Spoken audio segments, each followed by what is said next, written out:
2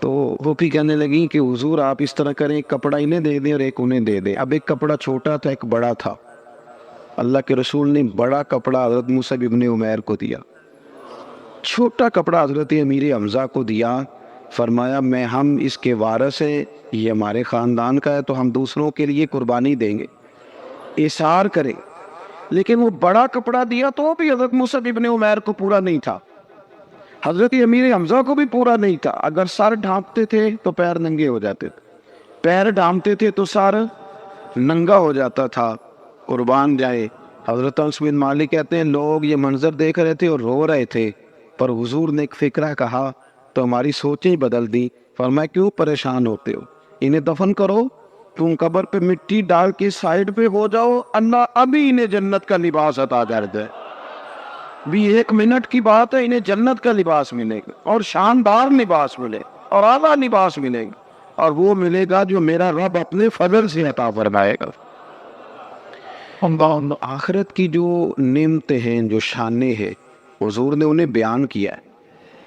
رسول کریم صلی اللہ علیہ وسلم فرماتے ہیں کچھ لوگ ایسے ہوں گے قیامت کے دن جن کے چہرے چمکیں گے، تو انبیاء پوچھیں گے یہ کون ہے، تو انہیں بتایا جائے گا یہ مدینے والے محبوب کے وہ غلام ہے جو وضو کیا کرتے تھے، تو آج وہ جگہیں چمک رہی ہیں۔ قیامت ہمارے یہاں نا اطمینان قلبی نہیں، آپ یقین کریں کہ وہ کوئی بندہ بھی اگر ہمارا یہ ذہن بن جائے نا کہ دیوار کے اس پار میری جائیداد ہے، دریا کے اس پار، تو جتنی مرضی مشقت کرنی پڑے لوگ دریا پار کریں گے، میری اپنی جائیداد ہے، میرا گھر ہے، میرا بینک بیلنس ہے، میں نے جانے ہی جانا ہے، جدوجہد کرتے ہیں لوگ۔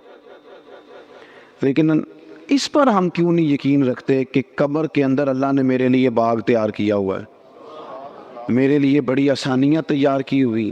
صحابہ کو نا انشراح صدر حاصل ہو گیا تھا، انشراح صدر، دل گواہی دیتا تھا کہ واقعی نا ہمارے لیے جب احد کی جنگ ہو رہی تھی تو حضرت انس بن نضر رضی اللہ تعالیٰ عنہ، یہ حضرت انس بن مالک کے چچا ہیں، تو جب کافروں نے یہ خبر اڑا دی کہ سرکار کو شہید کر دیا گیا تو صحابہ کے حوصلے کچھ پست ہوئے۔ تو حضرت انس بن نضر پتہ کیا کہتے تھے لوگوں سے، کہتے تھے پیچھے نہ جاؤ، تلواریں اٹھاؤ، اور آپ فرماتے تھے وہ جس جنت کی حضور نے ہمیں خوشخبری دی ہے نا، فرماتے تھے اللہ کی عزت کی قسم مجھے احد پہاڑ کے اندر سے اس جنت کی خوشبو دنیا میں ہی محسوس ہو رہی ہے۔ انشراح صدر ہو گیا تھا کہ آخرت میں اللہ نعمتیں دے گا۔ اور وہ چیزیں دیکھیں نا، جو آدمی سائیکل چلاتا ہے رات کو خواب میں بھی اسے، ہمارے ایک بزرگ ہیں تو انہوں نے بیان کیا کہ امام جلال الدین سیوطی رحمۃ اللہ علیہ کو جاگتے ہوئے 72 مرتبہ رسول کریم کی زیارت نصیب ہوئی۔ تو آپ تو خیر بڑے خوبصورت لوگ ہیں، آپ نے سبحان اللہ کہا ہے، پر جنہ کور کے ویکھے انہوں نے میں تکیا ہے، جنہ کور ہے، یہ بھی ایک دور ہے۔ اب کرامت پہ لوگ نا پر گھورتے، یہ کیسے جی؟ تو بڑی صاف سی بات ہے میرے بھائی، محدثین کو، علماء کو، بزرگوں کو ہوں مخلص، انہیں زیارت ہوتی ہے۔ وجہ اس کی یہ ہے کہ جو بندہ سائیکل چلائے، اگر رات کو خواب میں وہ سائیکل چلاتا ہے کہ نہیں؟ میری طرف دیکھیں جی، میری بات سنیں۔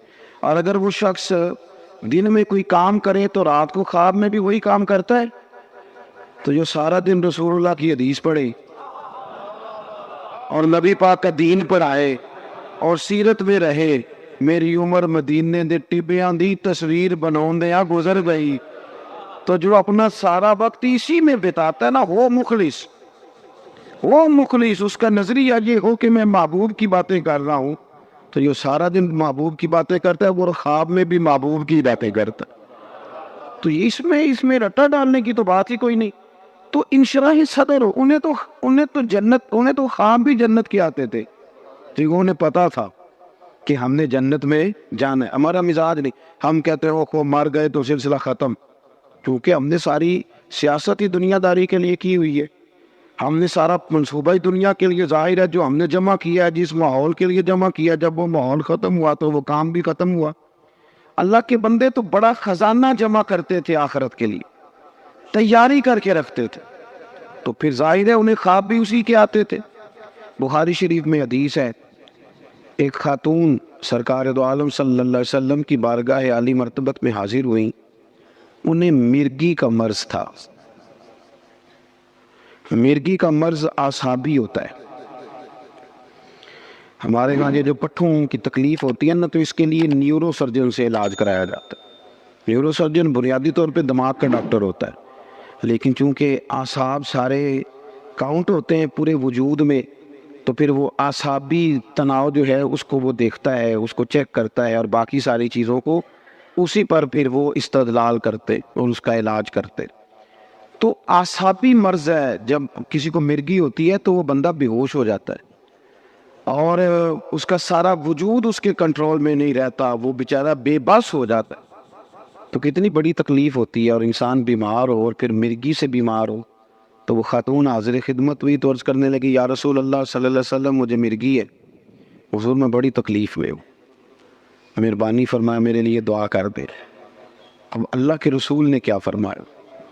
حضور فرمانے لگے بی ہے، اور خواتین میں حوصلہ بھی کم ہوتا ہے، اور ویسے بھی جب بندہ بیمار ہو تو اس کا حوصلہ بڑا جوان بھی ہو تو حوصلہ ٹوٹ جاتا ہے. تو وہ خاتون تھی، بیمار تھی، یا رسول اللہ صلی اللہ علیہ وسلم بڑی تکلیف میں ہوں، مرگی کا مرض ہے. تو نبی کریم صلی اللہ علیہ وسلم نے فرمایا تو میرے ساتھ ایک سودا نہیں کر لیتی؟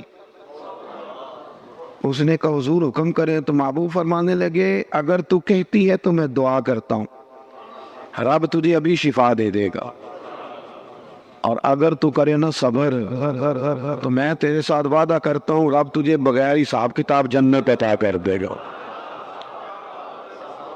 میرے ویسے آپ کے ویسے پیر صاحب کہے نا کہ دسو بھائی شفا لینی جے کہ جنت، اسی کہنے حضور لج پال ہو تجھے شفا دیو نا، پھر جنت بھی ویکھی جائے گی. آپ دعا کرائیں نا، کوئی گل نہیں، خیر صلی ابھی بڑی تکلیف ہے، گوڑے نو بڑی درد ہے، تسی یہ کچھ کرو نا. بھئی ہمارا تو فیصلہ یہی ہے کہ ہمیں شفا چاہیے. لیکن حضرت انس بن مالک کہتے ہیں جب نبی پاک صلی اللہ علیہ وسلم نے اس بی بی سے کہا کہ تو بتا، تو کہتی ہے تو ابھی دعا کرتا ہوں، مالک بڑا کریم ہے جو شفا دے دے گا، اور اگر تو کرے صبر اور مرگی کے ساتھ زندگی گزارے، ذرا اس بات کو آپ سمجھے، تو میں تیرے ساتھ وعدہ کرتا ہوں رب بغیر حساب کتاب جنت دے گا. کہتے ہیں بی بی نے سوچنے کے لیے بھی ٹائم نہیں لیا، 1-1.5 منٹ میں بولی، کہنے لگی یا رسول اللہ صلی اللہ علیہ وسلم تھوڑی سی تو زندگی ہے، میں مرگی کے ساتھ ہی گزارا کر لوں گی، آپ دعا کرے رب مجھے جنت ہی عطا دے رہے. انشراح صدر ہے، ان کو یقین کامل ہے کہ جنت میں جائیں گے تو مہر بن جائے گی، لہذا وہ یا رسول اللہ میں مرگی سمیت گزارا کر لوں. حالانکہ بندہ اب نارمل ہو جاتا ہے مرگی والا، نہ وہ کسی فنکشن پہ جا پاتا ہے، نہ کسی جگہ پہنچ سکتا ہے، وہ تڑپتا ہے. لیکن اس نے عرض کی یا رسول اللہ آپ میرے ساتھ وعدہ کریں کہ اللہ مجھے جنت دے گا. تو محبوب کریم نے فرمایا تجھے مبارک ہو، تیرے ساتھ وعدہ ہو گیا. عرض کرتی ہے یا رسول اللہ صلی اللہ علیہ وسلم جب مرگی ہوتی ہے تو میرے وجود سے کپڑا ہٹ جاتا ہے، تو حضور مجھے شرم آتی ہے، تو اتنی دعا کر دیں کہ مرگی ہو پر میرا ستر قائم رہے. حضور نے فرمایا تیرے لیے دعا کر دی، تیرا پردہ نہیں ہٹے گا. صحابہ کہتے ہیں بڑی بھی مرگی ہوتی تھی پر کپڑے اس کے وجود کے ساتھ جمے رہتے تھے. حضرت عثمان غنی کے زمانے تک وہ خاتون حیات رہی. جناب انس بن مالک فرماتے ہیں جب کوئی نیا شخص مدینے میں آتا اور کہتا ہے کہ مجھے کوئی جنتیں دکھاؤ تو ہم اس بوڑھی کے دروازے پہ دستک دیتے تھے. وہ باہر آتی تھی تو ہم کہتے تھے جنتی دیکھنا ہے تو اسے دیکھ لو، اسے میرے رسول کریم نے دنیا میں ہی جنت کی بشارت عطا فرمائی. اپنی زندگی میں نا کچھ کام فقط جنت کے لیے کرے، اور جنت وہ مقام ہے، جنت وہ مقام ہے، جنت وہ جگہ ہے جہاں خدا کا بھی دیدار ہوگا اور محمد مصطفیٰ کا بھی دیدار ہو صلی اللہ علیہ وسلم. اللہ رسول کا قرب بھی وہی نصیب ہوگا. میرے بھائی اپنی آخرت کو کبھی بھی، وہ ہم کو لاوارث لوگ ہیں کہ مر گئے تو مٹی میں مل گئے، ہم کو ایسے لوگ ہیں کہ مر گئے تو معاملہ ختم ہو گیا. اقبال کہتے ہیں موت کو سمجھے ہے غافل اختتام زندگی، یہ ہے شام زندگی، یہ ہے شام زندگی، پھر صبح دوام زندگی، اس کے بعد جو زندگی آئے گی وہ ہمیشہ رہنے والی آئے گی، ہمیشہ. چونکہ ہمارا سارے کا سارا پروگرام ہی دنیا میں رہنے کا ہوتا ہے، اور پھر جمع اتنا کچھ کر لیتے ہیں، مکان اتنے شاندار، پیسہ چوری کر کے، سینہ زوری کر کے، جھوٹ بول کے جمع کیا ہوتا ہے، اور بڑا کیا ہوتا ہے اللہ ماشاءاللہ، بڑے بڑے بنگلے، پھر مرنے کو دل ہی نہیں کرتا، پھر مرنے کو دل اتنی ساری جائیدادیں بندہ بنائے اتنی مشقت کر کے، ناراض تو نہیں ہو گیا آپ لوگ؟ میں صحیح کہہ رہا ہوں. پھر مرنے کو دل، جب اتنے بندہ لمبی چوڑی منصوبہ بندی کرے، لیکن ایک بندے نے محنت کی، اس نے جناب 11 سال لگا کے مکان بنایا، تو پھر اس کا مرنے کو دل کرے گا؟ صحابہ کرام ولی مریدوان تیار اس لیے تھے کہ انہوں نے تو کپڑے باندھ کے رکھے ہوئے تھے، باندھے ہوئے تھے کپڑے، جس وقت حکم آئے گا حاضر. وہ تو ہر جنگ میں جانے سے پہلے شہادت کی دعا مانگتے تھے، ہر جنگ میں شہادت کرتے. سعد بن معاذ رضی اللہ تعالیٰ عنہ جیسے لوگ زخم لگ گیا تو روتے تھے، کہتے حضور میں تو شہادت سے رہ گیا ہوں، سارے لوگ نفع لے گئے اور میں خالی رہ گیا. پھر انہوں نے دعا مانگی کہ یا اللہ اگر قریش مکہ کے ساتھ کوئی اور جنگ باقی نہیں تو مجھے اسی زخم میں اپنی بارگاہ میں بلا لے. وہی زخم پھٹ گیا، خون نکلا. یا رسول اللہ یہ کیا ہوا؟ فرمایا رب کریم نے میرے ساتھ کی دعا کو قبول فرما لیا.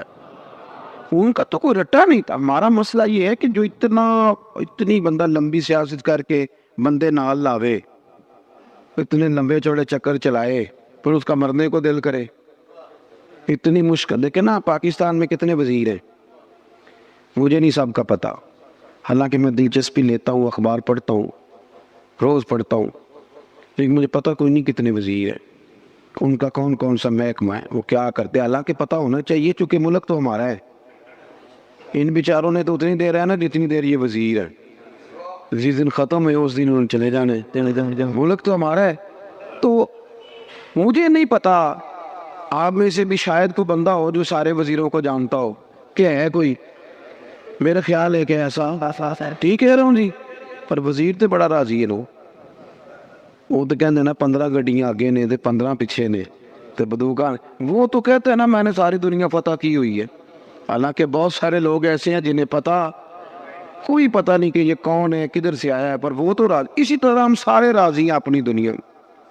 یہ بھی میں نے فتح کر لی، یہ بھی میرا کما. کچھ بھی نہیں صاحب، کچھ بھی نہیں، کوئی شے ہی نہیں. حضرت مولا علی شیر خدا کرم اللہ تعالی وجہ الکریم قبرستان گئے تو جا کے مردوں سے کہنے لگے تمہارا کیا حال ہے؟ تو ایک مردہ بول کے قبر سے کہنے لگا ہڈیاں ٹوٹ گئی ہیں، کفن پھٹ گیا، مال پیچھے دے آئے تھے، حساب ہمیں دینا پڑ رہا ہے. علی یہ بتاؤ ہمارے پچھلوں کا کیا حال ہے؟ تو مولا علی کہنے لگے تمہاری بیویوں نے نکاح کر لیے، تمہاری اولادوں نے مال تقسیم کر لیا، تمہارے دوستوں نے نئے دوست بنا لیے.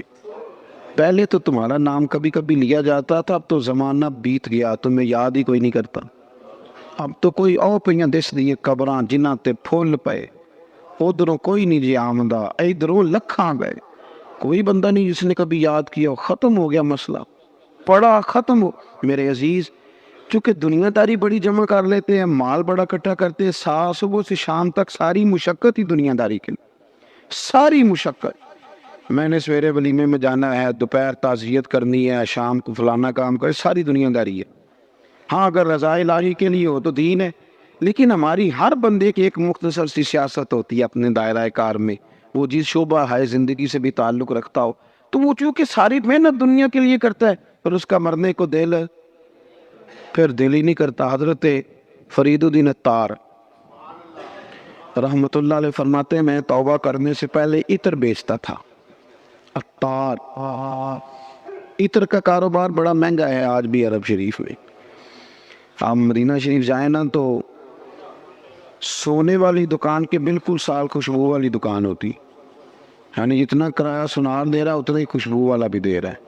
ایک مہنگا ترین کاروبار ہے پوری دنیا میں. تو کہتے ہیں میں بڑا امیر آدمی تھا تو میں نے عطر کی دکان بنا لی. میں عطار تھا تو بڑا خوبصورت میں نے ہال بنا کے اس کے اندر میں نے بڑا زبردست ڈسپلے کیا اور میں نے خوشبوئیں اس کے اندر لگائیں. میں اپنے کام میں لگا ہوا تھا تو کبھی کبھی ضمیر کہتا تھا یار یہ دنیا داریاں چھوڑ دے. اللہ والوں سے پیار بھی بڑا تھا، ان کی تذکرۃ الاولیاء دیکھیں تو پتہ چلا انہیں بڑی معرفت ہے رب کے بندوں کی. کہتے طبیعت بھی مائل ہوتی تھی پر وہ بندے خول نہیں نہ توڑتے ساری زندگی.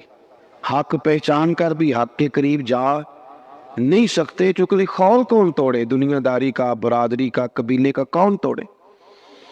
فرمانے لگے کہ ایک دن نا میں دکان میں بیٹھا تھا تو ایک بزرگ آ گئے سادے سے.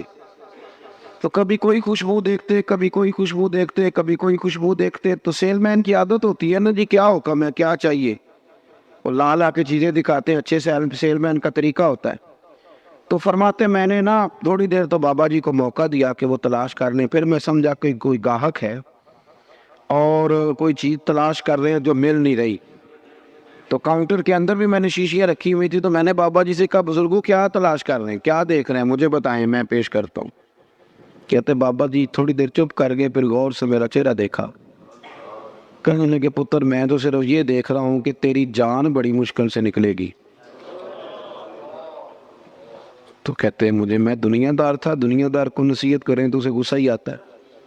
مجھے غصہ آیا. میں نے کہا جی کیوں جی کیوں مشکل سے نکلے گی؟ کہنے لگے یار تو نے مال ہی بڑا جمع کیا ہوا، جب تم مرنے لگے گا کبھی یہ بوتل یاد آئے گی، کبھی یہ والی یاد آئے گی، کبھی یہ والی یاد آئے گی، کبھی فلانے بینک والا اکاؤنٹ پریشان کرے گا، کبھی دوسرا کرے گا، کبھی وہ والی زمین، کبھی تو کیسے مرے گا؟ تیرا تو مرنے کو دل ہی نہیں چاہے، تو نے تو دنیا داری. کہتے اور غصہ لگا مجھے بابے کی بات کا. تو میں نے پورے غصے میں کہا بابا اچھا اسی کہتے نہیں تو اپنی قبر جانا ہے. میں نے کہا میری مشکل سے نکلے گی تو تیری کیسے نکلے گی؟ تو کہتے ہیں بابا جی کہنے لگے ادھر آ کاؤنٹر سے باہر بتاؤں کیسے نکلے گی. ادھر آ باہر. کہتے ہیں میں بابا جی کے قریب آیا تو بابا جی کہنے لگے دکھاؤں تجھے کیسے نکلے گی. میں نے کہا دکھائیں. وہ فرش پہ لیٹ گئے، کلمہ پڑا اور ان کی روح پرواز کر کے عرش فرشتے بانگا ملیاں، مکے پہ گئے شور، بلے شاہ آسان نہیں ہے مرنا، اے مر گیا ہی کوئی اور کہتے ان کی روح پرواز کر کے کہنے لگے یوں نکلے گی جان. کہتے میں سختے میں آ گیا، مجھے سمجھ ہی نہ آئے یہ بنا کیا ہے. اس طرح کے بھی کوئی بندے ہوتے، اس طرح کے بھی بندے. امام غزالی نے وضو کیا، غسل کیا، کفن پہنا، خوشبو لگائی، چارپائی پہ لیٹے، کہنے لگے اچھا مالک اگر تیری یہ مرضی ہے تو میں بھی تیار ہوں. کلمہ پڑا تو روح پرواز کر کے. میرے عزیز حضرت فرید الدین عطار رحمت اللہ تعالیٰ علیہ فرماتے ہیں کہ میں بابا جی لیٹے ہوئے ہیں، چہرہ چمک رہا ہے، روح پرواز کر کے مجھے سمجھ نہیں آ رہی. میں نے کہا یار اتنا بڑا کمال. کچھ لوگ میں نے بلائے، غسل دیا، کفن پہنایا، جنازہ پڑھا، بابا جی کو دفن کیا. تو پھر میں اپنی دنیا داری بھی دفن کرایا. پھر میں نے دفن کر دی اپنی دنیا داری. میں نے کہا ختم ہو گیا معاملہ، اب ضرورت کیا ہے ان چیزوں. ہمارا جو مسئلہ ہے نا میرے بھائی، وہ دن بدن پیچیدہ ہوتا چلا جا رہا ہے، پیچیدہ سے پیچیدہ. دینداری کرے، آخرت کے لیے کوئی خزانہ ہو، قیامت کے لیے. بخاری مسلم میں حدیث ہے، نبی کریم صلی اللہ تعالیٰ علیہ وآلہ وسلم نے ارشاد فرمایا کہ اللہ تبارک و تعالیٰ نے جنت میں میرے غلاموں کے لیے ایسی نعمتیں تیار کی ہیں کہ باقی ساری امتیں رشک کریں گی. وہ کہیں گی کیا بات ہے ان کی، اتنا اعزاز اللہ دے گا، اتنا نوازے گا، اور ہمارے ہاں وہ شوق ہی نہیں، وہ ذوق ہی نہیں. ہم ساری زندگی دنیا کا مکان ہی سیدھا کرتے رہتے، جو نیا ڈیزائن آ گیا اس کی ٹائلیں منگوا لی اور لگا لی. تھوڑا سا فکر کرے، شوق پیدا کرے آخرت کے لیے. آپ دیکھیں نا نبی کریم صلی اللہ تعالیٰ علیہ وآلہ وسلم کی خدمت میں خاتون حاضر ہوئی، اس کا بیٹا بدر میں شہید ہو گیا تھا. تو عرض کرنے لگی حضور بتائیں میرا بیٹا کہاں ہے، میرا بیٹا کہاں ہے میرا پتر. فرمایا کیا کرے گی؟ عرض کی یا رسول اللہ اگر وہ جنت میں نہ ہوا تو پھر کھول کے روؤں گی، اگر وہ جنت میں ہے تو پھر اللہ کا شکر ادا کروں گی. تو سرکار بیٹھے تھے مسجد نبی میں، نظر اٹھائی تو فرمایا بی بی 8 جنتیں جو سب سے اعلیٰ جنت ہے وہ رب نے تیرے بیٹے کو عطا کی ہے. صحابہ کہتے ہیں پھر ہم نے اس کی آنکھ میں آنسو نہیں دیکھا، پھر وہ اللہ کا شکر ادا کرتی ہوئی چلی گئی. آپ سمجھے کہ ان کو اطمینان قلبی تھا کہ ہمارا بڑا مقام ہوگا، ہمارا بڑا درجہ ہوگا، ہمیں قرب الہی ملے گا، ہمیں حضور کی بارگاہ ناز کی قربت نصیب ہوگی. اپنی زندگی میں اپنی آخرت کے لیے ضرور تیاری کرے. دیکھ لیں کہ نیکیوں کا حجم کیا ہے. اگر مجھے آج اتنا پتہ ہے نا کہ میرا مکان کتنے کا ہے اور میرے جیب میں اور میرے اکاؤنٹ میں پیسے کتنے، یہ اگر مجھے پتہ ہے تو مجھے یہ بھی پتہ ہے کہ میری نیکیوں کے خزانے میں کیا کچھ ہے. اور مجھے پکا پتہ ہے کچھ نیکیاں ہم کرتے ہیں نا تو وہ کئی دفعہ اس قابل نہیں ہوتی کہ ان سے کوئی اجر کا مطالبہ کیا جائے، اس لیے کہ وہ بہت ساری جگہوں پہ دکھاوا ہوتا ہے، ملمہ سازی ہوتی ہے، وہ اپنی بڑھوتری کے لیے بھی کچھ کام ہوتے ہیں. تو مجھے وہ حضرت خواجہ معین الدین چشتی رحمۃ اللہ علیہ نا آخری عمر میں بڑا رویا کرتے تھے، بڑا ہی روتے تھے. تو ایک دن سارے مریدین نے خواجہ قطب صاحب سے کہا کہ آپ حضرت سے عرض کریں اتنی آہوزاری. تو خواجہ قطب صاحب رحمۃ اللہ نے اس کی حضور 50 سال آپ نے عشاء سے لے کر فجر تک اپنے رب کی عبادت کی. دین اتنا پھیلایا ہے کہ قطب الدین بختیار کاکی جیسے صوفی بھی اور شہاب الدین غوری جیسے مجاہد بھی، یہ سارے آپ کی نگاہ کی کرامات ہے. تو اتنی آہوزاری، اتنا کچھ کیا، اتنی نیکیاں کی. تو خواجہ صاحب کا ایک جملہ تاریخ میں بڑا شاندار ملتا ہے، پیدا کرو. یہ اس کو کہا جو بڑا ہے، یہ اس کا سٹیٹس ہے. کئی دفعہ بوڑھوں کا بھی خیال ہوتا ہے نا کہ اب فلانے نے مجھے جگہ ہی نہیں دی، تو وہ نہ یہ ماحول بنائے. میری بات کی سمجھ آ رہی ہے آپ حضرات؟ وہ نہ یہ ذوق پیدا کرے کہ اب میرے لیے جو ہے وہ ہمیشہ اعزاز میں لوگ رہیں. نہیں کوئی ادب کرتا تو اللہ جانے اور وہ جانے. یہ بھیک نہ مانگے، یہ روب ڈال کے ادب نہ حاصل کرے، وہ تو جہنمی ہے جو یہ کہے. لیکن نوجوانوں کی جو تربیت ہے آج وہ عنوان ہے، اس پر بات کر رہا ہوں. حضرت سعد بن معاذ رضی اللہ تعالیٰ عنہ نبی پاک صلی اللہ علیہ وسلم کے پاس آئے تو ان کے قبیلے کے کچھ نوجوان بھی وہاں بیٹھے تھے. حضرت سعد بن معاذ ان میں سے بوڑھے تھے، بزرگ تھے، اور جب وہ آئے تو وہ نوجوان بیٹھے رہے. نبی کریم صلی اللہ تعالیٰ علیہ وآلہ وسلم نے پہلے ان نوجوانوں کو دیکھا، جناب سعد کچھ دیر رہے اور چلے گئے. تو اللہ کے رسول علیہ السلام نے فرمایا تمہارے قبیلے کا بڑا تھا، تم نے اٹھ کے استقبال ہی نہیں کیا، تم نے توجہ ہی نہیں کی، تم نے اعزاز ہی نہیں دیا، تم نے یہ خیال نہیں کیا کہ ایک بڑا آیا ہے، تم نے اس کو تکلیف دی. اعزاز، اکرام، بھائی کیا حرج ہوتا ہے تھوڑا سا اگر کسی بزرگ کو جگہ آگے دے دی جائے؟ اس میں کیا فرق پڑتا ہے کہ اگر آپ کسی لائن میں لگے ہوئے ہیں تو کسی بوڑھے کو کہیں کہ جناب بابا جی آپ آ جائیں. اور میرے بھائی کون سا وجود کا کوئی حصہ ٹوٹ جاتا ہے اگر کسی ضعیف کو، کسی بوڑھے کو یہ کہا جائے کہ آپ لائن سے نکل جائیں اور یہ بل مجھے دے دے میں جمع کرا دیتا ہوں؟ کیا تکلیف ہوتی ہے؟ ہمارے ہاں تو بوڑھوں کی چارپائیاں گھر میں اب علیحدہ رہتی ہیں، الگ رہتی. بیٹا اے سی والے کمرے سے نکلتا ہے اور وضاحت دیتا ہے ہر آنے جانے والوں کو کہ ابا جی کی ہڈیاں درد کرتی ہیں لہذا وہ اے سی والے کمرے میں رہنا پسند نہیں کرتے. تو میں تو کہتا ہوں کہ یہ وضاحت آپ کو کیوں دینی پڑی؟ یہ بات تو ابا جی کو کرنی چاہیے تھی. یہ وضاحت جو آپ نے دی ہے یہ تو ابا جی کے دینے والی وضاحت تھی، آپ نے کیوں دی؟ ابا جی کے لیے اس طرح کا کمرہ ہے گھر میں جس طرح کا سٹور ہوتا ہے نا پرانے کپڑے رکھنے والا، وہ کمرہ ہے. حدیث سنانے لگا ہوں، اللہ کرے آپ کو یاد رہ جائے، اللہ کرے آپ کو یاد رہے. مشکات کی حدیث ہے، بڑے خوبصورت لفظ ہیں. میرے نبی کریم علیہ الصلوۃ والسلام نے فرمایا رب جو تمہیں روزی دیتا ہے نا یہ تمہارے ضعیفوں کی برکت سے دیتا ہے. وہ جو 90 سال کی اماں گھر میں ضعیف پڑی ہے نا اسے سکریب کا مال نہ سمجھنا. تیرے اوپر جو خدا کا کرم برس رہا ہے تو اس بوڑھی کی وجہ سے برس رہا ہے، اس بوڑھی کی وجہ سے برس رہا ہے. اور نبی کریم علیہ الصلوۃ والسلام نے ارشاد فرمایا سن اور یاد رکھ، فرمایا رب تم سے ناراض ہوتا ہے، وہ بارشیں روکنا چاہتا ہے، تمہیں قحط میں مبتلا کرنا چاہتا ہے، لیکن تمہارے ضعیفوں کے سبب تمہیں بارشیں عطا کر دیتا ہے، تمہارے کمزوروں کے. اس کمزور سے کوئی بیمار بھی مراد لیا جا سکتا ہے، عورت اور بچی بھی مراد لی جا سکتی ہے، بوڑھے لوگ بھی مراد لی ہیں شارحین حدیث نے. ان کے سبب سے اللہ تم پر بارشیں برساتا ہے. تو جو تیرے لیے ذریعہ بخشش ہیں، جو تیرے گھر میں رزق آنے کا سبب ہے، ان کی باتیں تو لگتی ہیں بری، ان کو تو حکا دے کونے میں بٹھا دیا ہے. اور اگر کبھی دل کرے تو تعارف کراتے ہیں آنے والے مہمانوں سے کہ یہ ابا جی ہیں، اس سے زیادہ کوئی ان کا گھر میں کردار نظر نہیں آتا. یہ ظلم ہے، یہ زیادتی ہے. بوڑھوں کا اکرام کرنا، ان کو پیار دینا، ان کو اعزاز دینا، ان کو ہمیشہ سربراہ بنا کے رکھنا، ان کے ساتھ اس طرح کا رویہ رکھنا کہ جیسے کسی بڑے شان والے آدمی. میں اکثر یہ روتا ہوں، میں کہتا ہوں کہ ابے کی بھی عزت ہو سکتی ہے پر شرط یہ ہے کہ ابا امیر ہونا چاہیے.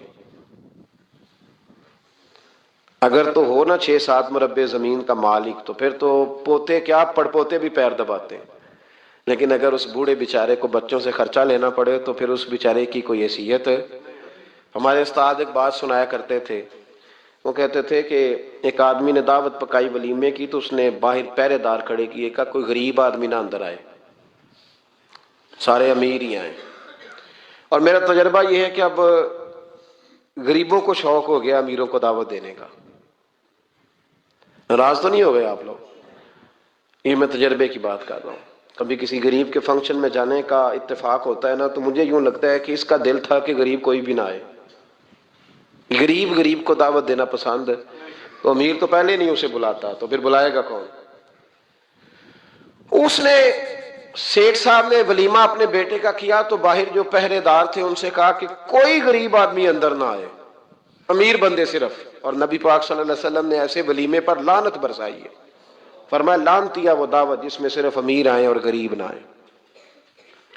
اس نے کہا بھی صرف نہ امیر لوگ آئیں. تو ایک بندہ تھا بڑا امیر لیکن بیچارہ نہ کہیں کام کاج سے اٹھ کے ہی آ گیا، تو کپڑوں کو اسی طرح مٹی وٹی لگی ہوئی، تو دیر ہو رہی تھی، گھر جاتا چینج کرنے تو لیٹ ہو جاتا، تو ایسے ہی آ گیا. جب وہ آیا تو پہرے دار کھڑا تھا، اس نے کہا دوڑ جا، تیرا کوئی مطلب نہیں ہے یہاں. اس نے کہا یار میں سیٹھ آدمی ہوں، بدرا کپڑے نہیں بدلے. اس نے کہا سیٹھ ہوتا تو تیرے کپڑوں سے پتہ نہ چلتا.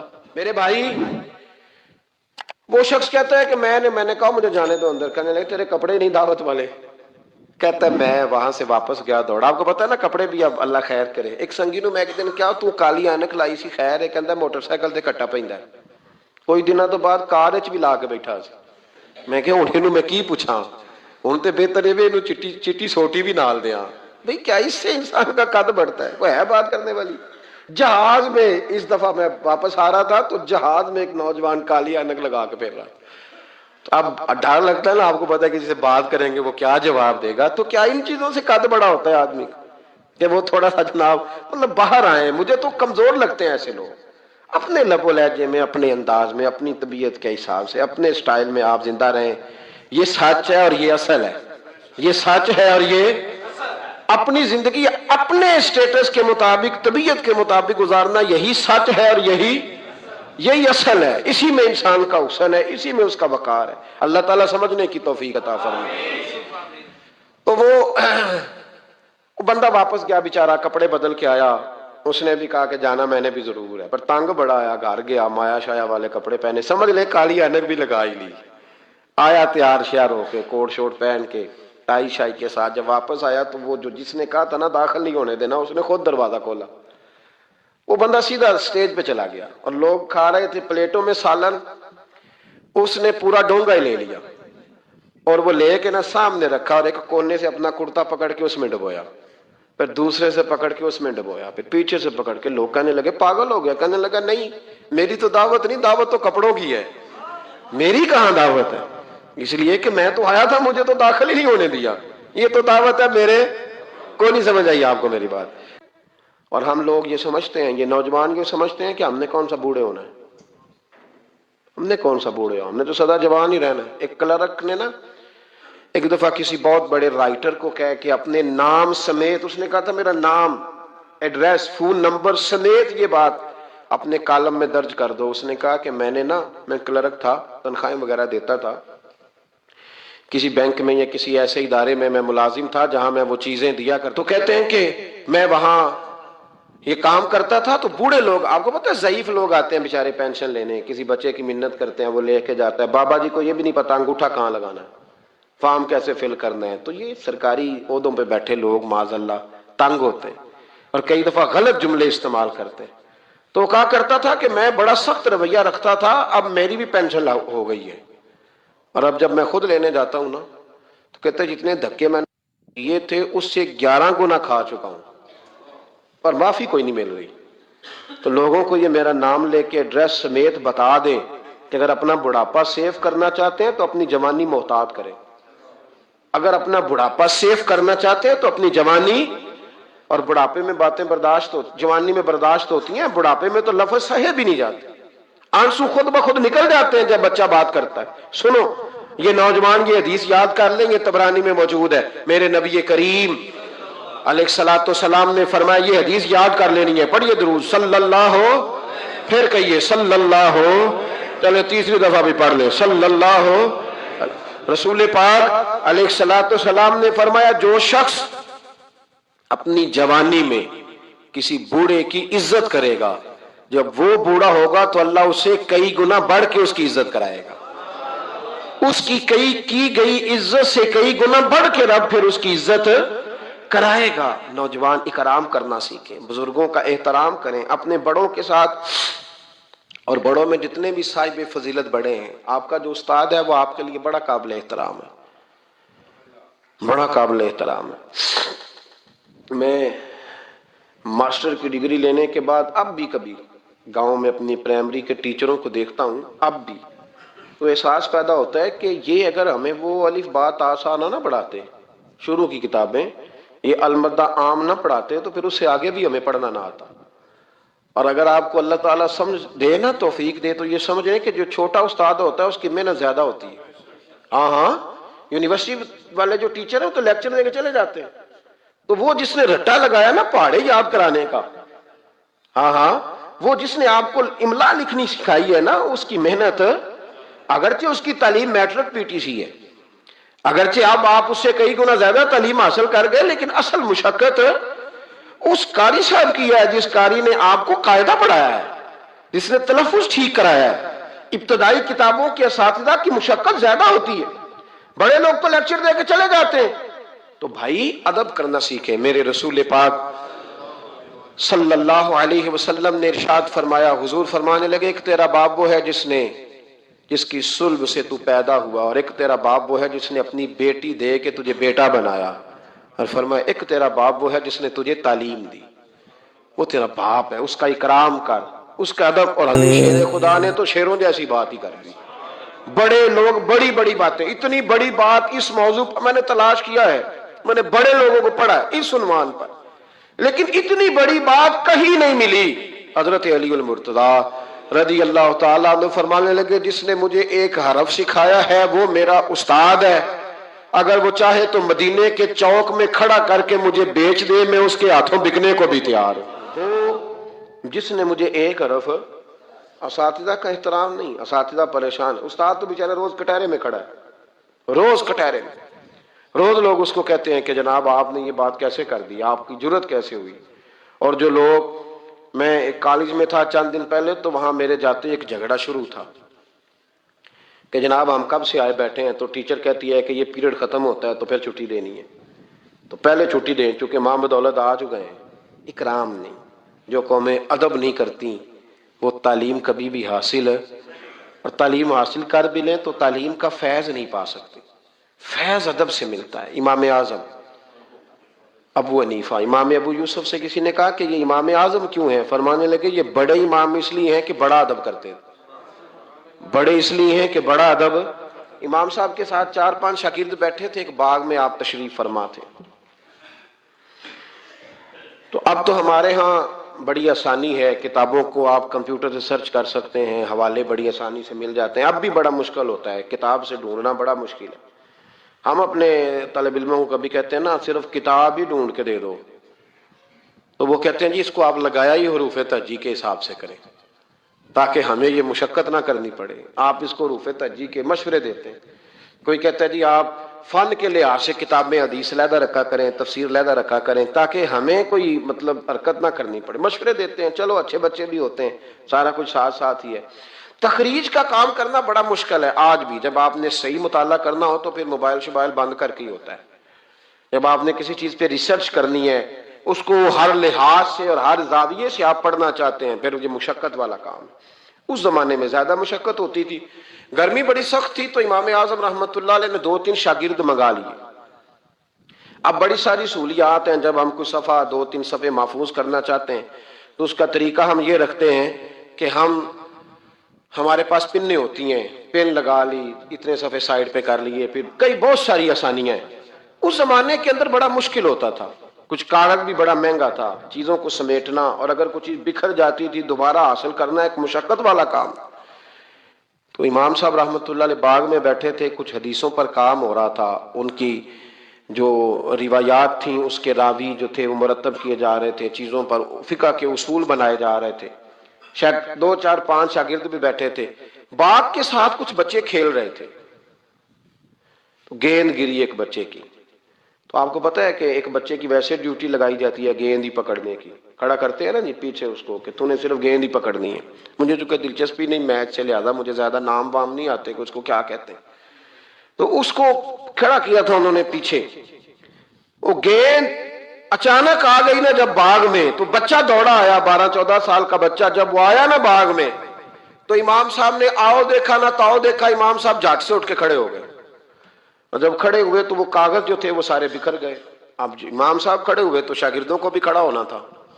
وہ بھی سارے کھڑے ہو گئے، ان کا بھی سارا سامان بکھر گیا، ٹوٹ گیا، دائیں بائیں چیزیں ہو گئیں. بچہ چلا گیا، امام صاحب بیٹھ گئے. شاگرد بڑے ادب والے تھے، انہوں نے پوچھا بھی نہیں کیا معاملہ ہے. اب نئے سرے سے ساری ترتیب دوبارہ سے لگائی گئی. تھوڑی دیر گزری تو بچہ پھر باغ میں آ گیا. امام صاحب پھر اٹھ کے کھڑے ہو گئے، پھر ساری چیزیں بکھر گئی. تیسری دفعہ وہ پھر آ گیا. اب پتہ نہیں وہ کتنی دفعہ آئے گا. بار بار شاگردوں کو بھی اٹھنا پڑتا، وہ کاغذات سارے بکھر جاتے. بالآخر ایک شاگرد بول پڑے، کہنے لگے حضور یہ تو بچہ ہے، یہ 100 دفعہ آئے گا. تو امام صاحب نے برجستہ جواب دیا، فرمایا اگر یہ 100 دفعہ آیا نا تو ابو حنیفہ 100 دفعہ اٹھ کے کھڑا ہوگا. میں کھڑا ہوں گا، تمہیں تو نہیں نہ پابند کر رہا. کہا حضور ماجرا کیا ہے، کون ہے یہ بچہ؟ تو امام صاحب فرمانے لگے یہ میرے استاد کا پوتا ہے، یہ میرے شیخ کا پوتا ہے، میرے مرشد کا پوتا ہے. اصلہ نال جے نیکی کریے تے وہ نسلاں تاک نہیں بھول دے. ہاں بے اصلہ نال نیکی کریے تے پھل کنڈیاں نال تول دے. یہ میرے حضرت کا پوتا ہے، اس گھر سے میں نے فیض لیا ہے. فرمایا میں نے نمک کھایا ہے، یہ کیسے ہو سکتا ہے کہ یہ آئے اور میں اٹھ کے کھڑا نہ ہوں؟ یہ 1000 دفعہ بھی آئے تو میں کھڑا ہوں گا. تو امام ابو یوسف فرماتے تھے اس دن مجھے سمجھ آئی کہ یہ جو امام صرف امام نہیں، امام اعظم ہے نا، یہ بڑے اس لیے ہے کہ انہوں نے ادب بڑے بڑے کیے، انہوں نے اکرام بڑے بڑے کیے. ہمارے ہاں تو اب اتنی پریشانی والا معاملہ، اتنی پریشانی والا سوچ نہیں سکتے. بالخصوص وہ لوگ جن کا بڑا ملت میں اکرام ہونا چاہیے تھا، بڑا اکرام. مجھے صحیح بتائیں کہ ایک مستند قرآن و سنت جاننے والا عالم کسی ولیمے میں جائے اور ساتھ ہی میں نے جائے تو قدر کس کی زیادہ ہو رہی ہوتی ہے؟ ہونی کس کی چاہیے؟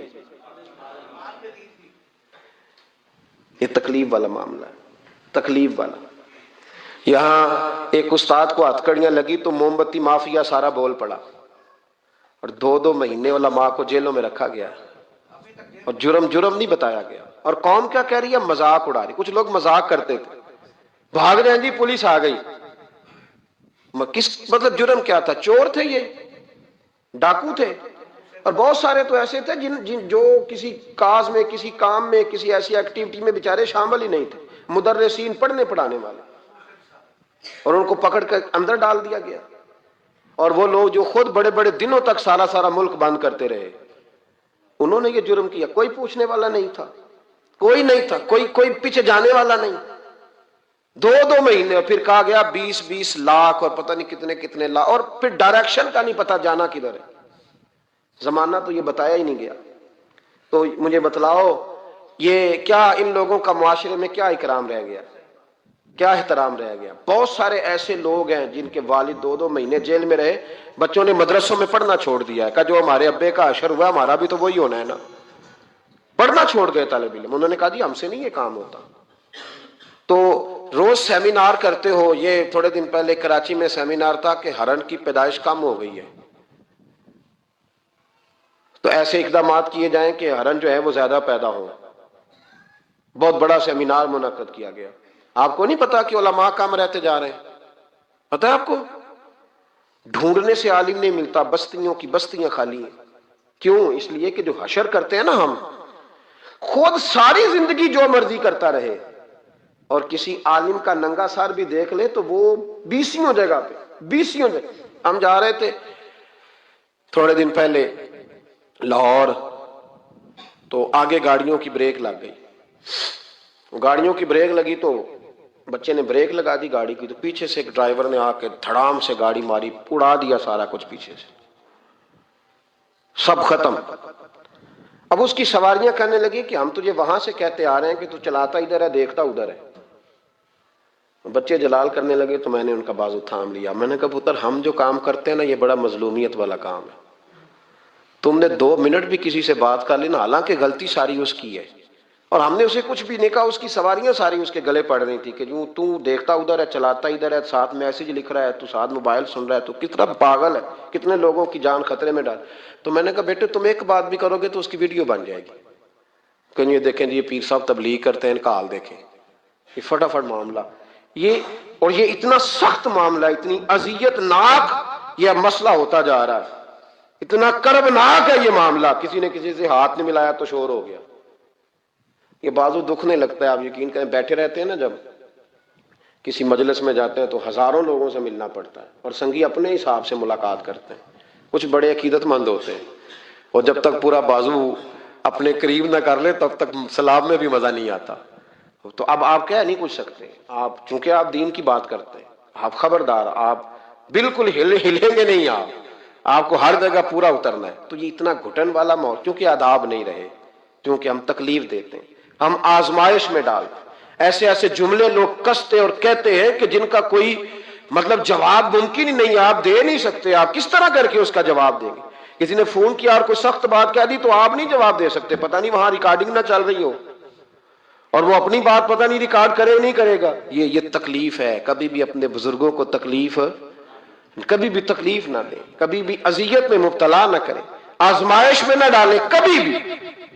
اور میں طالب علموں سے کہتا ہوں، تمہیں کیا ضرورت ہے کبھی کبھی، اور الحمدللہ یہ چند لوگوں کی بات کر رہا ہوں، ورنہ اللہ کا فضل ہے، عزت کرنے والوں کی تعداد زیادہ ہے، پیار کرنے والوں کی تعداد زیادہ ہے، اور کرم کے ساتھ دیکھنے والوں کی تعداد زیادہ ہے. اللہ کا فضل ہے، زیادہ ہے لوگ. لیکن میں طالب علموں سے کہتا ہوں، میں یہ حدیث اکثر بیان نہیں کرتا کہ کہیں میرے دل میں یہ خیال نہ آئے کہ میں بھی ایسا ہوں. میں اس درجے کا بندہ نہیں ہوں، الحمدللہ صحیح کہہ رہا ہوں، میں اس درجے کا نہیں ہوں. پر یار کتنی شاندار بات ہے، کتنی بڑی علامہ اسماعیل حقی نے روایت لکھی ہے. میرے نبی کریم رسول رحمت صلی اللہ علیہ وسلم آقا دو عالم علیہ السلام نے فرمایا، حضور نے نہیں فرمایا کہ پیر میرا وارث ہے، نبی پاک نے یہ نہیں فرمایا کہ جو ساری زندگی رزق حلال کھائے وہ میرا وارث ہے.